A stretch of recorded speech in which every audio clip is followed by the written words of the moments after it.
ঠাকুরগাঁওয়ের রানীশংকৈলে railway ticket কালোবাজারিতে বিক্রির অপরাধে দুজনকে আটক করেছে র্যাব ১৩।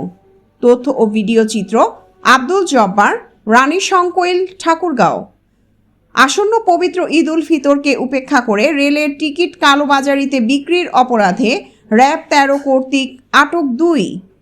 আজ সোমবার ২৪ মার্চ দুপুরের দিকে রানীশংকৈল ডিগ্রি কলেজ হলরুমে ট্রেনের টিকিট কালোবাজারিতে বিক্রি কারবারি সিন্ডিকেট এর ২ হোতাকে আটক করেছে র্যাব ১৩। ভ্রাম্যমাণ মোবাইল কোর্টের মাধ্যমে জাফরুলকে ১০,০০০ এবং ইব্রাহিমকে ২৫,০০০ টাকা জরিমানা করেছে মোবাইল কোর্টের এক্সিকিউটিভ ম্যাজিস্ট্রেট ও উপজেলা নির্বাহী অফিসার শাফিউল মাজলুবিন রহমান। অপরদিকে কালোবাজারি সিন্ডিকেটের হোতা দুজন অপরাধ স্বীকার করে পরবর্তীতে এসব কাজে জড়িত থাকবে না মর্মে মুচলেকা প্রদান করেন। এ সময় উপস্থিত ছিলেন রানীশংকৈল থানা অফিসার ইনচার্জ আরশেদুল হক। প্রিয়াঙ্কা মল্লিক, আলোকিত টিভি নিউজ ডেস্ক, ঢাকা।